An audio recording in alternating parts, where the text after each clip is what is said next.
Here's a review and overview of lipid metabolism. We'll start with a quick kind of walkthrough of the various processes dealing with fatty acid metabolism, their synthesis, their breakdown, alternative kind of fates. So we'll talk about ketogenesis or ketone body formation, which in conditions like diabetes or alcohol use or starvation can lead to a potentially dangerous condition called ketoacidosis. We'll also point out the key regulatory steps. Then I'll slow down and go in more detail, pointing out some of the key regulatory features of these various pathways, as well as some of the key chemistry features when we use the NADPH versus NADH, things like this, as well as what is glucogenic versus only ketogenic, all that great stuff to look forward to. And then we'll finish up with some kind of bullet points, walkthroughs of the key points, the key takeaways to keep in mind. Let's step back though and start with kind of just the overview of the chemistry that's going on. Let's first start by talking about how we make fatty acids. How this happens is it's going to be actually made in your cytoplasm, and it's going to be made from 2 carbons at a time from 3 carbon intermediates. I know that sounds confusing, but just bear with me for a second. Well, this is going to be where this is going to be happening is in the cytoplasm, but more specifically, it's going to be happening on like this giant enzyme complex called fatty acid synthase. The key thing to know about fatty acid synthase is it kind of has these 2 linkage points. One of them is going to be this acyl carrier protein, which is literally just like the arm part of your CoA, so your coenzyme A. Remember that CoA, basically it had this nucleotide, this 3' phospho-AMP, and then it had this arm. This arm is the same arm that's on this acyl carrier protein, but on the acyl carrier protein, it's basically just attached to the protein itself. And then there's another place where it's kind of just got a cysteine residue. Both of these cases, you have a sulfur. Sulfurs are swappable. So we can basically have the chain be swapped between the CoA, acyl carrier protein, and the cysteine on the fatty acid synthase. Okay, so now what's going to happen is we're going to build the fatty acid from acetyl-CoA. The first acetyl-CoA comes in, and it gets added directly to the acyl carrier protein. It's going to swap its linkage to the CoA to the linkage to the acyl carrier protein, because remember, those are basically just equivalent. When it adds to the acyl carrier protein, now we need to basically free up that acyl carrier protein in order to have more carbons come in. When we have more carbons come in, now things are going to get trickier. Before, all we cared about was adding an acetyl group. Now, to just kind of like as is. Now we need to add an acetyl group to our growing chain. So we need to attach it to the acyl carrier protein, but then get it to attack and add to our growing chain, our fatty acid.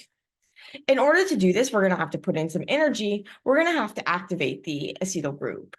Because if you think about just an acetyl group, we have this like alkane at the end. That is not going to be very reactive. If you want to get it to form a carbon-carbon double bond, we're going to need to energize it. We're going to need to activate it. And the way that we're going to do it is by actually carboxylating it to form an energetic molecule, this beta-keto acid called milanoyl-CoA. So basically what we do is we use ATP and we use bicarb. So CO2 that's dissolved in water, HCO3 minus.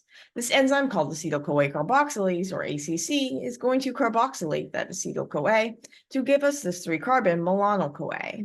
3 carbon, that is, if you don't count the CoA part. Because remember, CoA, it might look like just a small like CoA, 3 letters, right? But it's actually kind of this longer chain, this bigger molecule, which is why we can't just easily take it in and out of the mitochondria. When we have this milanoyl-CoA, we set ourselves up where we have a beta-keto acid. Decarboxylation of a beta-keto acid is energetically favorable, and it can lead to a reactive, but stabilized carbanion intermediate that, and then after you have the decarboxylation, is able to go on the attack to form a new bond. So it's basically going to swap the bond that it had to this carbon for a bond that it has to this carbon in the growing chain. You're adding on to the kind of like the bottom of the chain. So just kind of like when you load an airplane, the people in first go to the back, and the newest people in come closest to the door. That's the same sort of thing here. We're adding to the the end that we just added to. So the ones that came in first are going to end up on the end, and the ones that came in last are going to end up kind of in the part that's going to be attached to the acyl carrier protein. In order to do this again, we're going to have to do a couple things. One is we're going to have to shift over to the cysteine site, because now we have our longer chain on the acyl carrier protein. We're going to need to shift that over to the cysteine in order to free up the acyl carrier protein to accept more carbons. But we're also going to need to reduce and dehydrate it. Because what we have now is we have a ketone. Although we're focused on the carbons here, if we look at what's actually going on chemistry-wise, we have a ketone here. We want to make a saturated fatty acid. We're going to need to go through two reduction steps. One reduction step would take it to an alcohol, and a second would take it to an alkane. We'll also have to lose the water to do that. So for each one that we need, for each time we do this cycle, in order to reduce that ketone to an alkane, we're going to have to use two reducing equivalents, and we're going to basically be giving off a water. For reasons that we'll talk about in a second, we're going to use NADPH to do this, not NADH, so that we can regulate our NADPH and our NADH separately, and use our NADPH for anabolism and our NADH or our NAD+ for our catabolism reactions. The reaction that we're doing now is a reductive reaction. It's anabolic. We're using our NADPH. Once we've reduced that, now we can shift things over to the cysteine, free up the acyl carrier protein in order to accept another milanoyl-CoA, which is then milanoyl ACP, which can then attack the chain, decarboxylate, attack the chain. You reduce it. You do this over and over again. Finally, the kind of like default is a 16-carbon saturated fatty acid called palmitate. Once you get to this point, thioesterase, which is another part of the fatty acid synthase protein, can go ahead and hydrolyze this. When you hydrolyze, you use water to cut things off. So we're going to kind of use one of the waters we released. I mean, it's probably like a different water because there's oodles and oodles of water molecules hanging around. But if you were to calculate on net kind of thing, you would then have one less water that you generate because, well, you're actually going to be using that water. So on net, you have one less water than you would have generated. And for each, basically, if you wanted to make an 8-carbon or a 16-carbon fatty acid, so if you wanted to make palmitate, you would have to use 8 acetyl-CoA groups. One would add as acetyl-CoA, the rest would add as milanoyl-CoA. So you would have 7 times where you need to make milanoyl-CoA, and therefore you'd have 7 times where you need to actually use ATP. And you'd have 7 times where you'd have to actually go through this cycle. For each cycle, you're going to use 2 NADPH. So if you want to go through it 7 times, you're going to have to use 2 times 7 is 14 NADPH. And you're going to have to use 7 times 1 ATP, so 7 ATP. And at the end of the day, you've got this nice stored form of energy, this palmitic acid or palmitate. Remember that palmitate is just kind of like the ion form of palmitic acid, so the deprotonated form. You can use either term, but in our body, it's mostly going to be palmitate because the carboxylic acid has such a low pKa that it'll typically be deprotonated. But that's the basic idea of our fatty acid synthesis. And this fatty acid synthesis is going to be happening in our cytoplasm. This is a slight problem because, well, if we think about where we actually make CoA, the way that we make CoA with, say, pyruvate dehydrogenase, if we wanted to make CoA from pyruvate, that would actually be happening in our mitochondria because acetyl-CoA can't come in or out of the mitochondria. And so if we wanted to actually go and make a fatty acid from that pyruvate, then we would basically dehydrogenate it to get acetyl-CoA in the mitochondrial matrix, but we can't take the acetyl-CoA out into the cytoplasm. So we combine it with oxaloacetate to make citrate, and then we take the citrate out into the cytoplasm to make fatty acids. But we don't want citrate, we want acetyl-CoA, and so now we kind of have to reverse what we did. We use citrate synthase in order to join acetyl-CoA and oxaloacetate to get citrate. We're going to do things differently when we want to go from citrate to acetyl-CoA. In this case, we're going to use an enzyme called ATP-citrate lyase, and we're actually going to have to put in ATP in order to do this. So we need to take another consider that we're going to have to use another ATP per acetyl-CoA that we want to use that we got from pyruvate. So when you're trying to do some energy, some ATP accounting, you've got to take that into account. But now you've got your acetyl-CoA in your cytoplasm, where you can go and you can link it up into these fatty acids, or you could do things like make ketone bodies or lipids and steroids, or you can use that acetyl-CoA to modify proteins through acetylation. That was our synthesis, and now let's talk about our breakdown. The actual breakdown of fatty acids is going to happen in a process called beta oxidation. It's going to happen in our mitochondria, and it's going to break down fatty acids into acetyl-CoAs, or in the case of our odd-chain fatty acids, we'll end up with, at the end, we'll get an acetyl-CoA. So we'll get mostly acetyl-CoAs, but then we'll get one propionyl-CoA, so a 3-carbon intermediate. That can be transformed into a 4-carbon intermediate that can be changed into succinyl-CoA, which is part of our citric acid cycle. We'll talk about the fatty acid breakdown in a second, but first let's talk about where those fatty acids are coming from. When we were talking about the fatty acid synthesis, that was happening in our liver and in our adipose tissues in the cytoplasm. Now, when we talk about our fatty acid catabolism, so its breakdown, that's happening in most of our tissues. Because it's happening in the mitochondria, it's not happening in, say, our red blood cells or erythrocytes, because they don't have mitochondria. And it happens in some cell types more than others. So some cells, for example, like your brain, they're going to rely more on glucose than on fatty acids for reasons such as the fact that they can't easily get fatty acids because the blood-brain barrier is going to protect them from or prevent them from readily taking up fatty acids that are released from stores from, say, your adipocytes, your fat cells. Basically, what happens is your liver and your adipose tissue, they're able to make fatty acids. They're able to put those together and store them as triacylglycerols or your tags. And they're able to store them and then release them for tissues that need it. The way that your liver sends them out is in the form of these lipoproteins, so these kind of lipidy bubbles. And it sends out these triacylglycerols in these lipoproteins to other tissues in need. What happens is those tissues, they don't want to take in the tags, they're actually going to take in the fatty acids. The way that they do this is basically there's this lipoprotein lipase. This is going to cut the fatty acids off of the glycerol backbone. This lipoprotein lipase is going to be in this inside of kind of like blood vessels. It's going to cut off the fatty acids extracellularly so that the cells can take in the fatty acids. This can be cells in your fat tissue, so your liver is kind of like the first stop depot for a lot of these things. So when you eat fatty acids, say, or when you eat triacylglycerols, so in your diet you're eating fats, those are shipped out by your small intestine.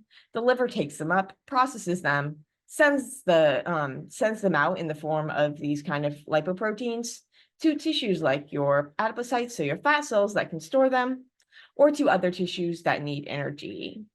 And your liver can also store some of them as fat itself. In order to take in those fats, well, what the cells have to do is they have to take in the fatty acids. They get converted into fatty acids by lipoprotein lipase that is in the blood vessels. The walls of the blood vessels, so that's extracellular. It frees up the fatty acids that can be taken in. In your liver, those fatty acids can then be either used for themselves or they can be converted into storage as triacylglycerols. And thus your liver and your fat cells both have stores of these tags inside of them that they can break down if they need energy or if they want to send energy to other tissues. In order to break down that intracellular tags, they're going to use a hormone-sensitive lipase. It's going to respond to glucagon or adrenaline, so signals that we have low energy or that we need to mobilize energy. In these cases, what's going to happen is that hormone-sensitive lipase is going to be activated. It's going to cut the fatty acids off of those tags, and then those can be shipped through the body. This is going to be happening in your adipocytes, so your fat cells, where you're going to be freeing up the fatty acids in order to send them out. So remember, your liver was sending them out as these triacylglycerols, so as those tags themselves. But what's going to happen is that your adipocytes, so your fat cells, they're going to send out these fatty acids bound to proteins like serum albumin. that serum albumin can't get past the blood-brain barrier. And so what's going to happen is that your brain isn't going to be able to readily take in those fatty acids. And this is going to be important when we talk about ketogenesis and how your brain can use ketone bodies for energy, since it can't really use those fatty acids well. We'll get to that in a minute, but first let's step back and talk about what happens when we actually get these fatty acids inside of cells, how we can use them to get energy. As I mentioned, this is going to happen in a process called beta oxidation. It's going to kind of be the reverse of how we made them. So remember, we were making them 2 carbons at a time, and we were building them so that the newest ones are going to be closest to like the growing end. So the end where you have the CoA, the end where you have your acyl carrier protein, this is going to be the new stuff. This is going to be the old stuff. Just like when you fill in a plane, the back of the plane are the people that come in first, and the front of the plane are the people that came in last.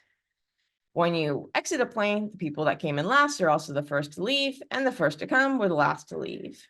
The same thing happens when we talk about how we break these down. We're going to be breaking things down by breaking off the ones that we added most recently, and then the ones that we added first are going to be the last to leave. Each cycle, we're going to be breaking off 2 carbons at a time in the form of acetyl-CoA. We'll see that the CoA is going to come in and attack, chop, chop, chop, chop, and the CoA is actually kind of going to do the chopping. So, and when it chops, it's going to get attached to the growing chain, so that you're going to chop off this unit, and now this is going to be attached to this purple one. And so when you attack, you kind of like scissors get stuck on what you attacked, and then this part is going to come off. It'll make more sense, hopefully, when we go through it step by step. But this is the basic idea. Just like how we saw that when we wanted to make fatty acids, that was going to be a reductive process. If we want to break them down, that's going to be an oxidative process. Since it's an oxidative process, we're going to use NAD+, and we're also going to, so we'll generate NADH. We're going to also use FAD, generate FADH2. Those can then enter the electron transport chain, go through oxidative phosphorylation in order to give us ATP. We're also going to end up with CoAs that can go into the TCA and be broken down to give us NADH and FADH2 that can go and be used to make energy similarly. But there is a problem. Beta oxidation is happening in your mitochondria, and when we have fatty acids, that's going to be in our cytoplasm, and it's going to be a free fatty acid rather than a fatty acyl-CoA. So we need to put a CoA onto our fatty acid, and then we need to get into the mitochondria. The couple problems with this is that when we have a fatty acyl-CoA, that can't actually get in the mitochondria, so we're going to have to use a shuttle system. We're going to have to sneak the fatty acid in attached to carnitine instead of CoA, and then swap it back for a CoA once we're inside of the mitochondrial matrix. This is going to be happening through this thing called the carnitine shuttle. We'll look at it in a little more detail right here.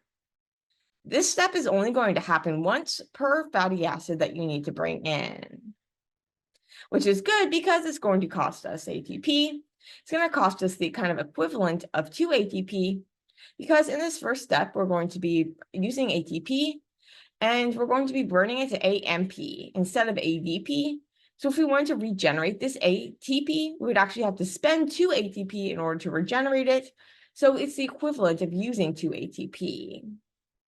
What we're going to be using the energy from this ATP for is to actually attach a CoA. So we go from a free fatty acid to a fatty acyl-CoA. This is happening with this fatty acyl-CoA synthetase, or this ACS. This is going to be kind of the energetic investment step, this ACS step. When we have this ACS step, well, now what's going to happen is we have our fatty acyl-CoA, and we want to get that in the mitochondria.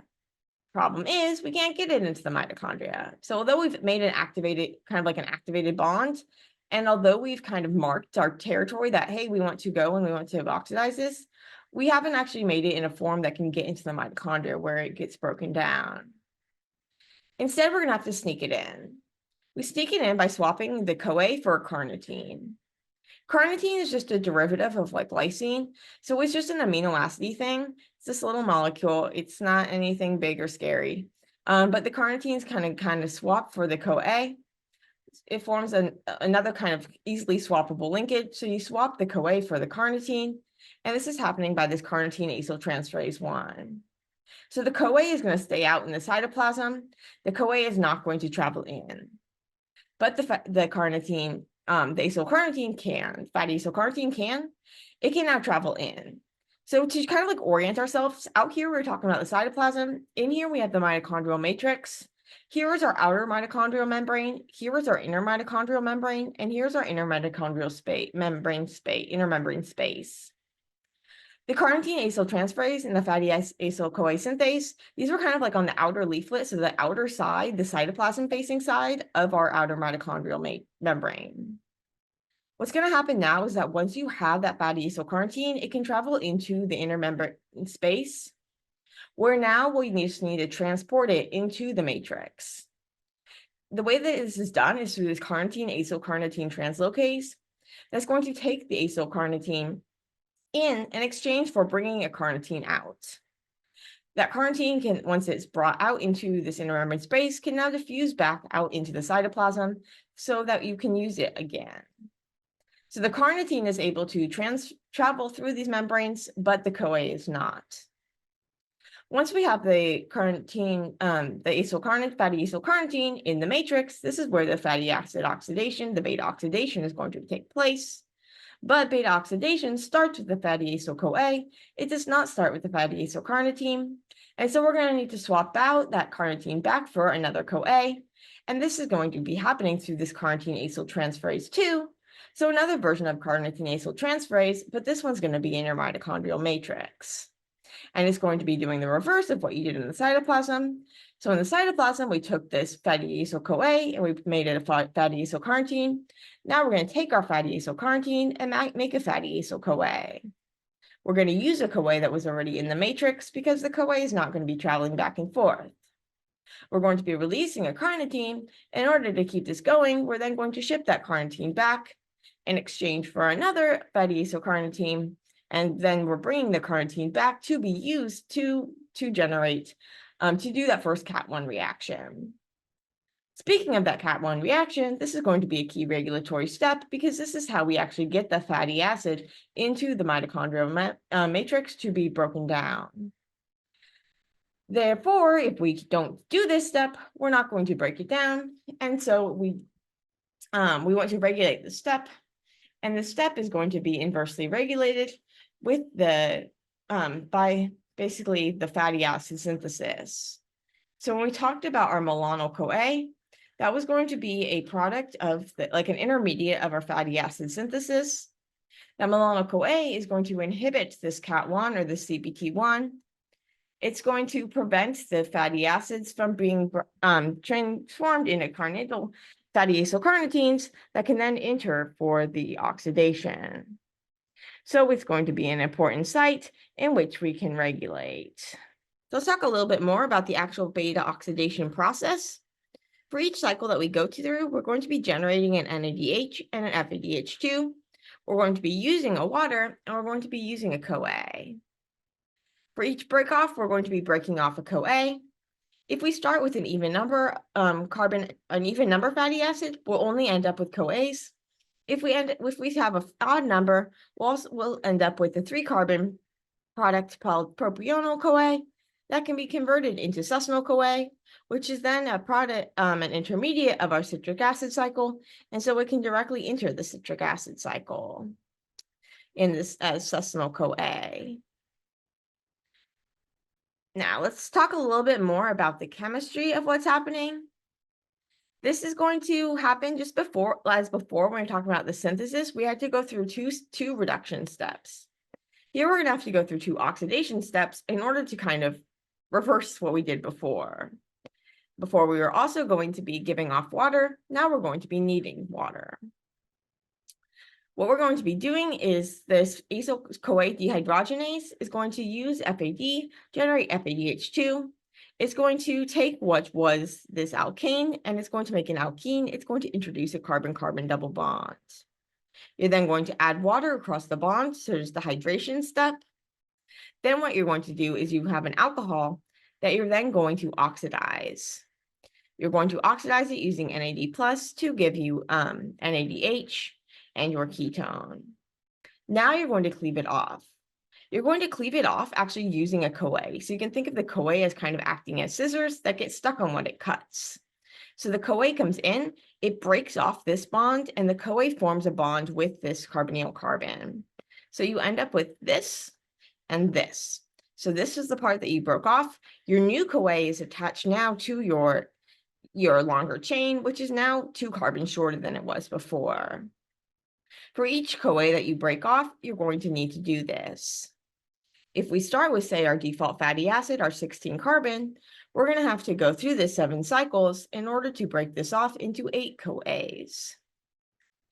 If we start with something that was odd chain, say we had a 17 carbon.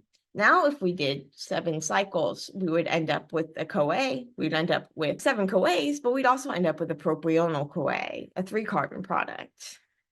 That 3-carbon product can then be converted into succinyl-CoA, and that succinyl-CoA can now enter the TCA.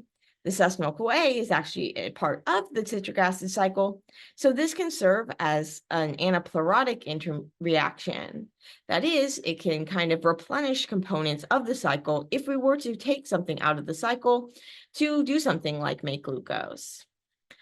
For example, say we wanted to make glucose. We could take malate out of the citric acid cycle in order to do that. Remember that we take malate out, not oxaloacetate, because oxaloacetate can't enter the leaf or the mitochondria. Similarly to how we took citrate out because acetyl-CoA couldn't enter or leave the mitochondria, we take malate out because oxaloacetate can't enter or leave the mitochondria. But if we take malate out, we can't make oxaloacetate. We can't make oxaloacetate. We can't bring in another acetyl-CoA, and so our pathway would stop. If, however, we add in a succinyl-CoA from our odd chain fatty acids, well, now the succinyl-CoA can be converted into succinate, can be converted into fumarate, can be converted into malate, can be converted into oxaloacetate. Voila, we can bring in another acetyl-CoA, and our cycle can keep going. So we can say the odd chain fatty acids are going to be anaplerotic, whereas those even chain fatty acids that only gave us acetyl-CoA would not be anaplerotic for the citric acid cycle. They would not be glucogenic because you couldn't make glucose from just them because you can't bring acetyl-CoA in unless you have oxaloacetate present. You won't have oxaloacetate present if you take out malate to make glucose. And therefore, in the absence of any anaplerotic reactions, you wouldn't be able to bring acetyl-CoA in from those fatty acids in order to, if you were to then take things out to make glucose. So we say that our even chain fatty acids are not glucogenic because they can't be used sustainably to make glucose because they can't enter the pathway unless you have oxaloacetate present. You won't have oxaloacetate present if you take the malate out to make glucose. But our odd chain fatty acids, here you get the succinyl-CoA.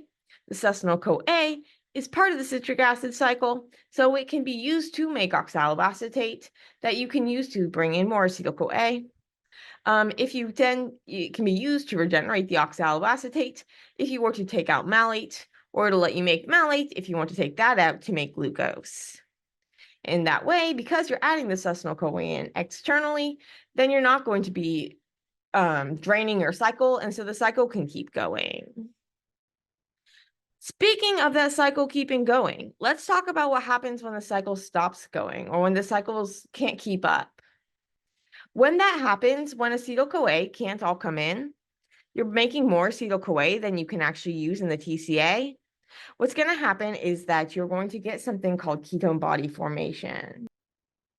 That last step of beta oxidation, where we took that 4-carbon and we changed it to 2 acetyl-CoAs, that step is actually going to be reversible. So that step was carried out by a thiolase. That's kind of just like a shorthand that we call the enzyme. Its more technical name is beta-ketoacyl-CoA thiolase, but the key thing about it is that that step is going to be reversible when you just have the 2 acetyl-CoAs. They can combine together to form acetyl-CoA.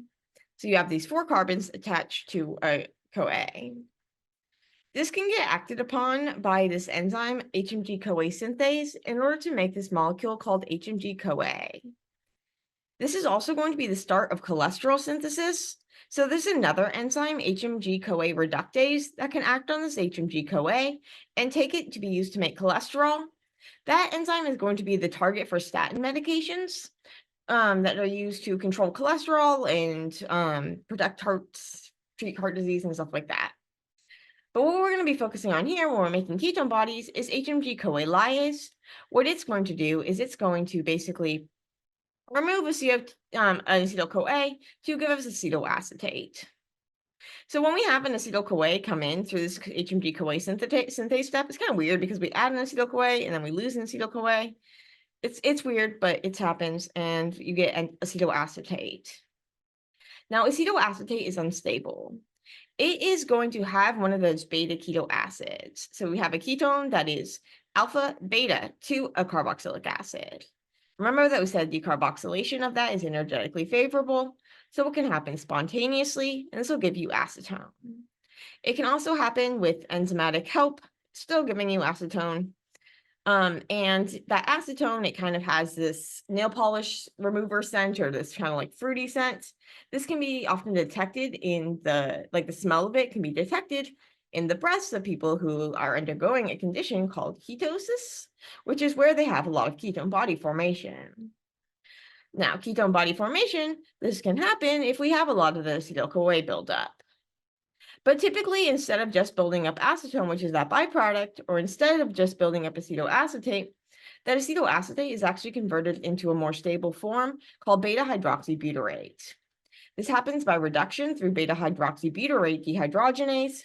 It's going to use NADPH in order to reduce that ketone to an alcohol to give us beta-hydroxybutyrate. When we have that beta-hydroxybutyrate, now this can travel through the bloodstream more stably, and it can reach tissues like the brain that can't take in those fatty acids readily because those fatty acids, remember, are traveling in the form of things like bound to your serum albumin, which can't make it through the blood-brain barrier.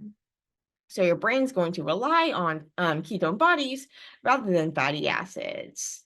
And your brain can't store glycerol and stuff, so when your brain needs energy, and it doesn't have enough glucose, the fatty acids, these ketone bodies, are really, really key source of fuel. However, you don't want too much of them to build up. When too much of them builds up, this is going to be a big problem. One of the reasons it's a problem is because if we look at the structure of these ketone bodies, well, technically the beta-hydroxybutyrate isn't actually a ketone because it has like a carboxylic acid and it has an alcohol. It doesn't have a ketone like acetoacetate, but we still call it a ketone body. And what it is and what acetoacetate is, these are both carboxylic acids. They're both acids. They can acidify the bloodstream, cause a condition called ketoacidosis. So if a lot of these build up, you can end up with ketoacidosis. But if you don't have a lot of them, they're this key source of fuel, because what can happen is that they can be converted back to acetyl-CoA. It's kind of weird. It takes the way that it's done this, it actually takes a CoA from succinyl-CoA to make succinate, and takes that acetoacetate back into acetyl-CoA, which can then be broken down into acetyl-CoA, which can enter the tricarboxylic acid cycle. And so that, as long as you still have enough oxaloacetate, now your brain can say go and use it for fuel. So when does this happen? When are we building up a lot of these ketone bodies? And when does it become like problematic? Well, when this happens is when you have a lot of acetyl-CoA, so much so that your citric acid cycle can't keep up. If your citric acid cycle can't keep up, this could be because there's a problem like a slowdown with your citric acid cycle, or it's because you basically just don't have enough of the intermediates. You don't have enough of the oxaloacetate that you need to bring in more of these acetyl-CoAs. So, for example, in the case of diabetes, although the blood sugar outside of the cells is high, inside of the cells, the blood sugar is really low because, well, the cells aren't taking in and using the glucose efficiently because of the problem where they don't have enough insulin or they don't respond adequately to insulin. So your liver, say, inside of your liver, it's going to have low glucose, and it's going to then respond by making glucose. Gluconeogenesis. In order to make glucose, you're going to want to be shipping out the malate in order to be making glucose. And we talked about how if you ship out the malate, you don't have the oxaloacetate. If you don't have the oxaloacetate, you can't bring in acetyl-CoA. If you can't bring in the acetyl-CoA, well, now that acetyl-CoA is going to build up. If that acetyl-CoA builds up, that last step of beta oxidation is going to reverse itself. If that happens, you get acetyl-CoA, which can then be converted into these ketone bodies. When else can this happen? Well, this can happen if maybe you have plenty of oxaloacetate, but what's happening is your citric acid cycle isn't functioning efficiently. Why might this happen? Well, this might happen if, say, you have too much NADH. We talked about how NADH was going to be an important inhibitor of the citric acid cycle, because what would happen is that if you have too much NADH, you're going to overwhelm your electron transport chain. And if you overwhelm your electron transport chain, electrons can start leaking out and stuff, which can lead to oxidative damage, reactive oxygen species, your ROS. And you can have reactive oxygen species that are going to, say, attack your DNA and your proteins and cause damage. We don't want that to happen. So instead of letting that happen, we have this NADH is going to be inhibiting key players in the tricarboxylic acid cycle, such as our citrate synthase and our alpha-ketoglutarate dehydrogenase complex. It's also going to be inhibiting pyruvate dehydrogenase and our pyruvate kinase, really shutting down these oxidative steps that are generating NADH, shutting down the tricarboxylic acid cycle. If we're shutting down this cycle, we're not going to be bringing more acetyl-CoA in. We're not going to be able to be generating. We're not going to be able to be going through this tricarboxylic acid cycle. We're not going to be able to be bringing in the acetyl-CoA from the fatty acid breakdown. Instead, that's going to build up and it's going to be used to form these ketone bodies. So if we have too much acetyl-CoA built up, then we get this ketone body formation. If we have plenty of oxaloacetate, if our TCA is working normally, that acetyl-CoA that we generate can instead enter the tricarboxylic acid cycle, and it can be used to generate a lot of energy. Because it generates a lot of energy, we're only going to want to do it if we actually need energy. So that NADH is also going to be a signal that, hey, we don't need energy.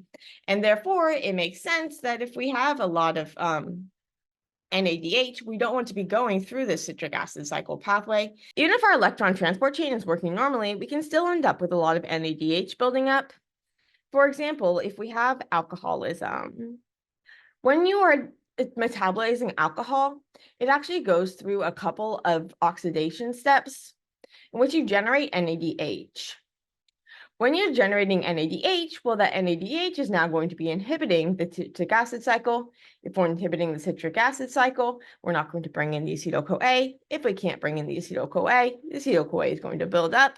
And that too can lead to these ketone body formation. It can lead to the ketogenesis. It can lead to ketosis and ketoacidosis. We can also get this condition in things like starvation, where you won't have enough oxaloacetate to bring in the acetyl-CoA. Additionally, what's going to happen is that if in cases of starvation, you're going to be breaking down proteins. When you break down amino acids, some of them get broken down into ketone bodies. These ketone bodies can be broken down into acetyl-CoA, or they can be used, which can enter the pathway. But they can also, if the pathway is not working enough, or if you're just kind of overwhelming it, then those ketone bodies can give you that ketosis. Okay, so we can get that ketosis in conditions like diabetes, starvation, or alcohol use. When that acetyl-CoA enters the citric acid cycle, the CoA part is actually going to get freed. But if the acetyl-CoA can't enter the citric acid cycle, then the CoA won't be freed. And so if you can't enter the citric acid cycle, then you're going to end up not having enough CoA in order to actually do that last step. And so you're going to get stuck at the acetyl-CoA step, which then that acetyl-CoA can be converted into these ketone bodies. So there are lots of ways that you can kind of think about how this ketone body formation would come about. I like this kind of figure that's showing what's going to happen. So from this Fundamentals of Biochemistry textbook, basically what you can think about is happening is you have these fatty acids come in. They can come in from like your stored fat or chylomicrons. Basically, through lipolysis, you break the fatty acids off of the glycerol backbone. Those fatty acids go into cells, they get into the mitochondria, where they can go through beta oxidation, and then you get acetyl-CoA. If all of the citric acid cycle is working normally, if you have plenty of oxaloacetate, those are then going to enter the TCA and give you ATP.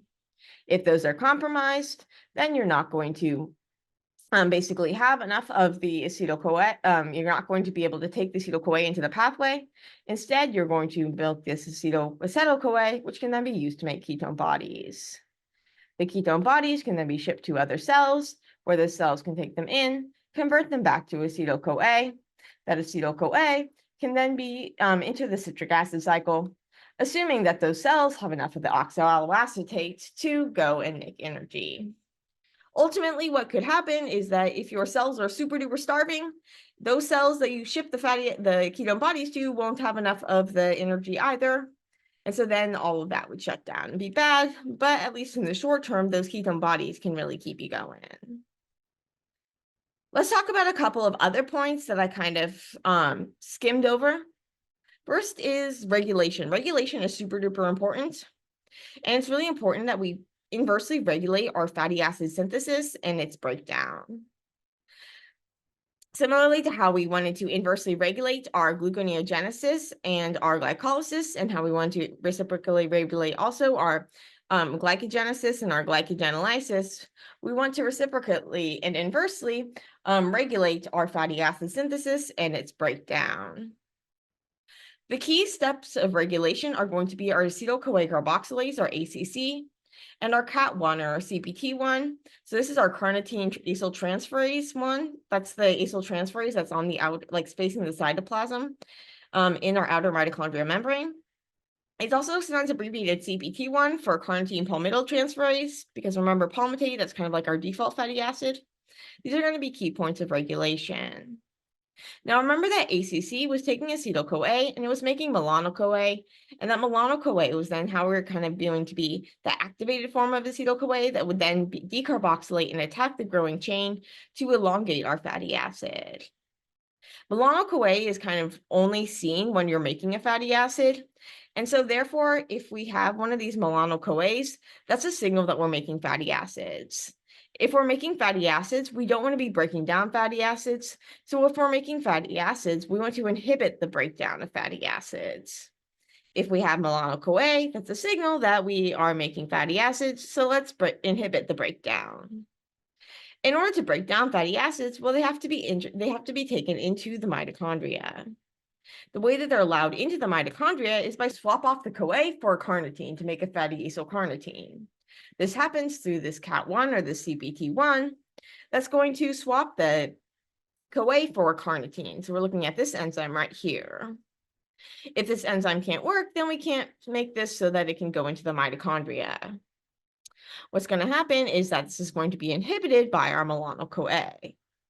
So if we have milanoil-CoA, that's going to inhibit our CAT1 or CPT1. That's going to prevent us from bringing fatty acids into the mitochondria to get broken down. This keeps making a milanoil-CoA is really important in order to regulate the breakdown. Therefore, we want to regulate the making of milanoil-CoA, so we want to regulate this ACC. This is going to be regulated through a variety of allosteric regulators. It's going to be stimulated by citrate. If we think about citrate, well, citrate is what we get when we join oxaloacetate with acetyl-CoA, we get citrate. And that's what we're going to actually be removing from the mitochondria in order to make our fatty acids. So a citrate is kind of a precursor for making those fatty acids. And so if we have a lot of citrate, this is going to offer us feed-forward stimulation, saying, get ready for us, we're coming. We've got a lot of energy, we've got a lot of TCA activity, we've got a lot of citrate that we can take out to go and make our fatty acids. And so get ready to make us, let's boost our activity of our ACC. So this would be feed-forward stimulation, and an example of like an allosteric regulation. We also get feedback inhibition from palmitoyl-CoA. So our like fatty acyl-CoAs, they're going to feedback inhibit this ACC So basically, this is feedback inhibition. If we're building a lot of these fatty acids, and if we're activating them for breakdown, we're not going to be wanting to then make more of them. And so let's inhibit this ACC step. So those are kind of a couple of the main points at which we are going to be regulating this process. So we have that acetyl-CoA carboxylase step. It's going to be stimulated by citrate, inhibited by our propionyl-CoA. And then we have the beta oxidation, our CAT1 or CPT1 step, that was going to be inhibited by our milanoyl-CoA. One of the ways in which those allosteric regulators are regulating the activity of this acetyl-CoA carboxylase is by either promoting or inhibiting its polymerization. And so when it's in the monomeric form, where it's just hanging out single copies, it's not very active. But when it polymerizes, those join together, that is going to be more active. And that's going to be promoted by citrate and inhibited by your palmitoyl-CoA. You also get covalent modification. Their ACC is going to be more active when it's dephosphorylated, less active when it's phosphorylated. Therefore, if you want it to be active, you want to dephosphorylate it. And if you want it to be inactive, you want to phosphorylate it. And how do we control the phosphorylation and the dephosphorylation? This is going to be controlled by hormonal regulation. Just like we saw when we talked about gluconeogenesis and glycolysis and glycogenolysis and glycogenesis, we were having hormones control the phosphatase and the kinase. In this case, the insulin is going to control the phosphatase, which removes a phosphate group, activating the ACC. This makes sense because, well, insulin is saying we've got a lot of energy. If we've got a lot of energy, let's go and store some of it. So let us go and we will actually store some of those acetyl-CoAs as fatty acids. Conversely, if we don't have much energy, we want to free up some energy. Maybe we want to start shipping out fatty acids or things like this. Conversely, if we don't have a lot of energy, or if we need energy for some stressful situations, that is, if we have glucagon or epinephrine, that's going to stimulate a protein kinase that is then going to phosphorylate this ACC and inhibit it. In this way, we're going to prevent linking up those acetyl-CoAs into fatty acids, and instead we're going to be able to go and break down those acetyl-CoAs to give us some energy. But if we already have a lot of energy, now let's go and store them. So the insulin activates the phosphatase, the epinephrine and glucagon, they activate the kinase. There are a couple of kinases, so like our PKA. This can also get activated by like AMP-dependent kinase. So if you don't have much energy, you don't have much AMP, that's going to then promote activate this kinase, which can promote the phosphorylation, which promotes the inactivation of the ACC. When you inactivate it, now you can go and you can use that acetyl-CoA and actually break it down, rather than piecing it together to make fatty acids. Let's talk a little bit about kind of what we're using in these various processes. When we talked about beta oxidation, we said that that was going to be generating our NADH and our FADH2.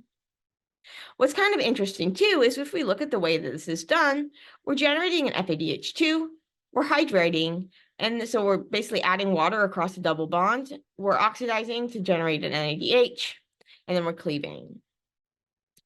If we think, so we have this FADH2 made, this water used, this NADH made. We see this in another place. In metabolism, where we see this is in the citric acid cycle. When we go from our succinate to our oxaloacetate, we make FADH2, we add water, we make NADH. When we have this beta oxidation, we make FADH2, we add water, we make NADH. So the same process of events is happening to go from an alkane to a ketone here, as it was to go from an alkane to a ketone here. So here we were going to be introducing this ketone right here, this carbonyl right here. And when we talk about the beta oxidation, we're going to be introducing it right here. So in both of these cases, we're doing the same kind of cycle of events. In both of these cases, we're making FADH2 and we're making NADH. These were oxidative reactions, so we're basically using an oxidant, in this case NAD plus and FAD, and we're generating a reducing equivalent. When we talk about synthesis, this is going to be a reductive reaction. So remember that when we have anabolic reactions where we're making things, those are typically going to be reductive. When we have oxidations where we're breaking things down, those are going to be oxidative. So that would be catabolic versus anabolic. When we have our catabolic reactions that are going to be oxidations, we're typically going to be using NAD+. When we have anabolic reactions where we have reducing reactions, we're going to be using NADPH. So we use NADPH in order to kind of do our anabolism, and NAD+ in order to do our catabolism. The reason why we use one or not the other. If we look at the difference between NAD+ or NADP+ or NADH and NADPH, they look really, really similar. And the place that takes and accepts electrons or hydrides is actually going to be the same. The only difference is in this phosphate group. This phosphate group matters for a couple of reasons, but it's not like the phosphate group is actually going to be adding to other proteins. Instead, that phosphate group, what that phosphate group is doing is it's actually going to be kind of just distinguishing them from one another. So it's setting these apart so that your cells can regulate them separately. It can also offer alternative binding sites. But the key thing is that your cells can regulate these pools separately so they can keep a high concentration of NAD+ to make it favorable for use for oxidation, while still maintaining a higher concentration of NADPH to make it favorable for use with reduction and anabolism reactions. Where do we make NADPH? Well, one of the key places that we make NADPH is in the pentose phosphate pathway. So the pentose phosphate pathway is intimately connected with lipid synthesis because if you want to do lipid synthesis, you're going to need a lot of NADPH, which you can get through the pentose phosphate pathway. Another way that you can generate some NADPH in order to keep lipid synthesis going is through malic enzyme. Malic enzyme is going to be able to make NADPH as well. And that is going to then allow you to generate NADPH when you do this cycle. But the pentose phosphate pathway is really the main way in which you are going to get that NADPH. But malic enzyme, if we look at our pathway here, this malic enzyme, it will take malate and convert it to pyruvate, which can then generate NADPH in the cytoplasm for its use. So those are kind of some of the key chemical features of these pathways. Now let's just kind of go through a quick overview of the bullet points, key facts to take away. So, key points about lipid metabolism. All of your tissues need fatty acids for various purposes. This includes use as fuel, incorporation into membranes, production of steroids, or etc. But only your liver cells, so your like hepatocytes, and your fat cells or your adipocytes can make them. The liver and the adipocytes make fatty acids, store them as triacylglycerides or your tags, and ship them out to other tissues in need. These fatty acids have to be mobilized from triacylglycerides or your tag stores by lipases. And we'll talk more about, we'll review those in a second, but those include extracellular and intracellular lipases. Fatty acids are themselves made from acetyl-CoA, which are 2 carbons, and broken down to acetyl-CoA, as well as 1 propionyl-CoA, which is 3 carbons per odd chain fatty acid. The synthesis of fatty acids occurs mostly in the cytoplasm of liver and fat cells, and is a key user of NADPH, which can be made through the pentose phosphate pathway. I say it mostly happens in the cytoplasm of liver and fat cells. Some of it happens in the mitochondria, but mostly in the cytoplasm. Because acetyl-CoA can't get through the mitochondrial membranes, citrate and not acetyl-CoA is removed from the mitochondria to make fats.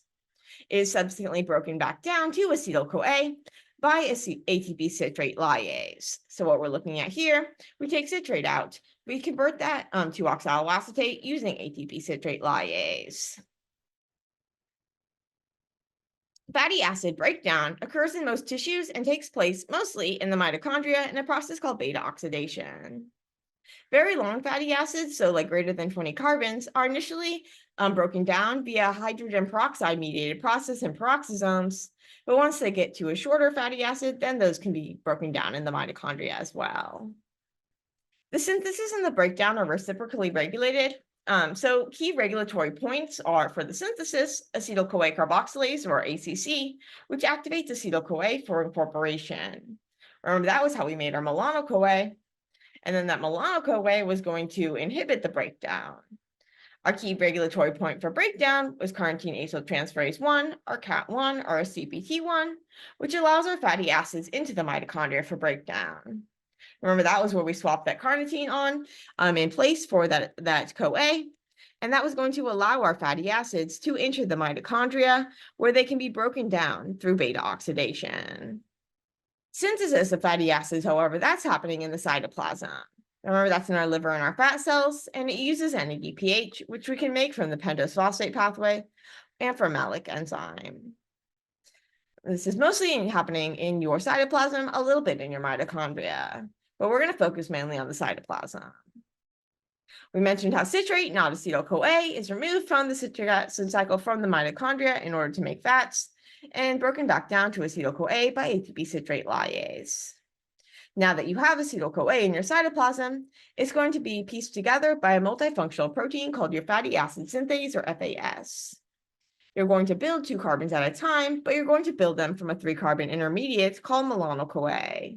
Milano-CoA was made through that ACC step through carboxylation. Milano-CoA is kind of the activated form because it has this beta-keto acid. Beta-keto acids are favorable to decarboxylate, and when they decarboxylate, the energy from that can be used to attack and add on to the growing fatty acid chain. This is a key site of regulation. It's going to be activated by citrate, an example of our feed-forward stimulation for an allosteric regulation, and inhibited by another type of allosteric regulation, this time feedback inhibition by propionyl-CoA. Milano-CoA itself is going to be an inhibitor of CAT1 or CPT1, which was involved in the fatty acid breakdown. Our ACC is also going to be regulated hormonally through phosphorylation and dephosphorylation, involving those hormones we see over and over when we're talking about metabolism, our insulin, that signal of kind of high energy, high glucose, that sort of thing, and its kind of counterpart, glucagon, our signal of low energy. And remember, glucagon is often working the same way as epinephrine. Epinephrine, that's kind of like our stress signal. So if we want to break down things for energy, we're going to have glucagon and epinephrine be acting. And if we want to store energy, we want insulin. Well, if we build fatty acids, we want to do that when we want to store energy, when we have a lot of energy. So insulin is going to promote the activation of ACC. And the way that it does it is by activating a phosphatase that dephosphorylates ACC. So what adds the phosphate group, the thing that you want when you want to inhibit the ACC. And so epinephrine and glucagon are able to act through pKa in order to phosphorylate the ACC and inactivate it so that you can use the acetyl-CoA for energy rather than building it up together. Other kinases also like AMPK, your signal of low energy storage status. In those cases, you're going to want to make burn the acetyl-CoA for energy rather than build it up into fatty acids. So we have our covalent modification on top of the allosteric modification. This is going to allow for a more like global regulation, sending signals throughout your body rather than just what's happening in that cell in that moment. For each cycle that we go through, we add 2 carbons and we use 1 ATP and 2 NADPH.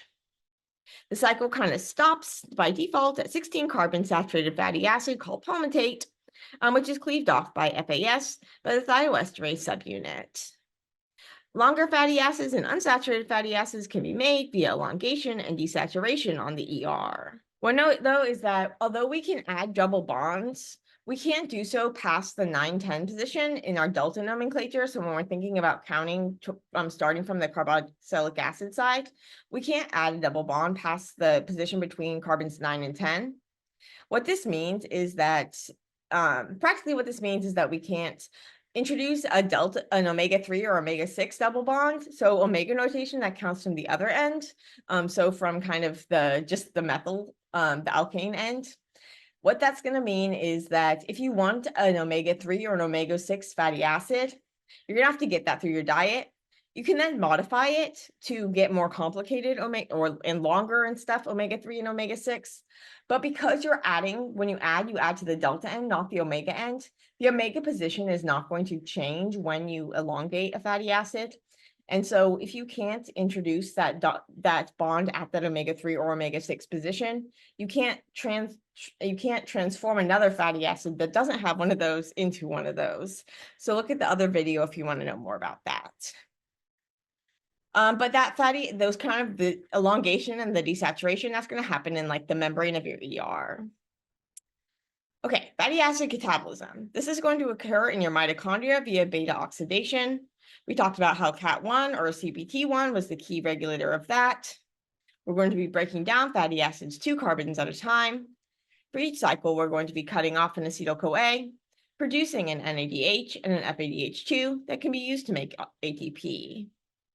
If we have odd-chain fatty acids, that's going to leave us also with the 3-carbon propionyl-CoA, which gets converted to succinyl-CoA, which can be used in the TCA. That's going to be an example of an anaplerotic reaction. It can replenish intermediates if we take intermediates out to do things like, say, make glucose. Therefore, we say that odd-chain fatty acids can be glucogenic, so we can make glucose from them, but not the even-chain fatty acids. That doesn't mean that you can't find, say, carbons from your fats inside of your glucose. It just means that if all you had were fatty acids, they couldn't be used to sustainably make glucose because they can't enter the TCA unless oxaloacetate is already present, and oxaloacetate wouldn't be present on net if you were taking out a malate for every like acetyl-CoA you brought in. If you took out a malate to make glucose, that wouldn't work. Before we can actually do beta oxidation, you have to invest some energy and sneak those fatty acids into the mitochondria. The activation happens through fatty acyl-CoA synthetase or ligase, is ACS. What it does is it's going to spend ATP, the equivalent to spending 2 ATP, in order to attach a CoA to your fatty acid. That leaves you with the fatty acyl-CoA.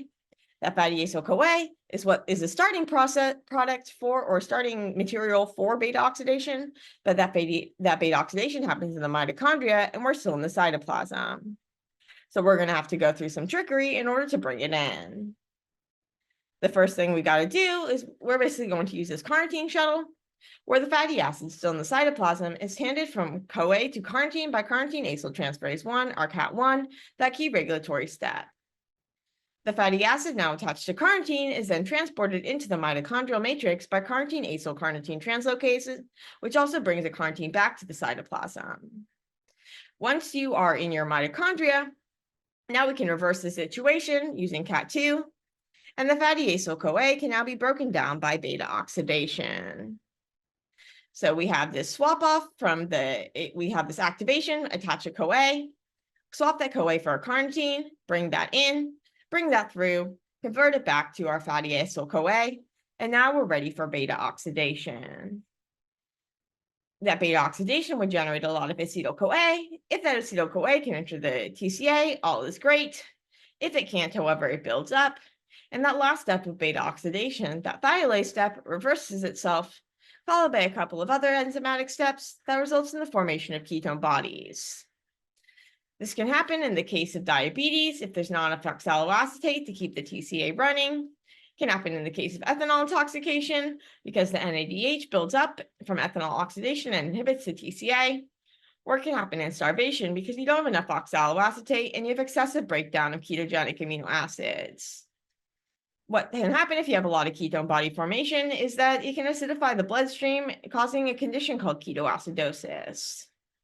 But before you get away thinking that all ketone bodies are bad, they're really important for your brain because since they're soluble, they can go through like the blood-brain barrier, whereas your lipids, your fatty acids that are traveling through your bloodstream on like serum proteins, those can't actually get to your brain readily. So ketone bodies are able to offer a quicker source of fuel for your brain, allowing it to have energy to keep going under conditions where glucose is low. Your brain can't store glycogen and stuff, so it really relies on those ketone bodies if it needs energy. And those ketone bodies can also be formed, say, from some amino acids. In speaking of fat mobilization, cells take up fatty acids and not triacylglycerols for use as fuel, but fats as energy are stored as these triacylglycerols. In order to use the fatty acids, break down the fatty acids, they need to be cleaved off of the glycerol backbone by enzymes called lipases for uptake and subsequent use. Fatty acids are delivered from liver cells to tissues packaged as tags, bundled up with phospholipids, cholesterol, and other hydrophobic stuff in the interior of a lipid-coated bubbles called lipoproteins. The fatty acids, before they're taken into the cells, they're broken off of the glycerol backbone by lipoprotein lipase on the surface of blood vessels. That was happening when your liver was sending out fatty acids. So your liver was sending them as tags in these lipoproteins. The fatty acids that are delivered from your adipocytes, so your fat cells, are actually delivered as fatty acids, not on lipoproteins. But because fatty acids aren't water soluble, unlike those ketone bodies, they're going to have to travel kind of piggybacking on proteins, typically your serum albumin protein, which kind of just has these globby hydrophobic surfaces that can glob onto fatty acids, as well as bind non-specifically to various drugs and stuff, which can either sometimes slow the uptake of various drugs, can sometimes be good, can sometimes be bad. But these fatty acids then can travel through your bloodstream and reach tissues. They don't need to be cleaved off because they were already cleaved off inside of your adipocytes. So how are your adipocytes going to cleave them off? That's going to happen intracellularly by hormone-sensitive lipase. The hormone-sensitive lipase is sensitive to the hormones adrenaline and glucagon. So if you have low blood sugar, if you have low energy, your fat cells are that's going to activate the hormone-sensitive lipase, break down the fats, send those fatty acids out into the bloodstream where they can be bind to the serum albumin and be taken to cells in need. This helps us mobilize fuel stores for breakdown for energy inside of the shell or the shipping out into other cells. So there you have it, a whirlwind tour of our lipid metabolism.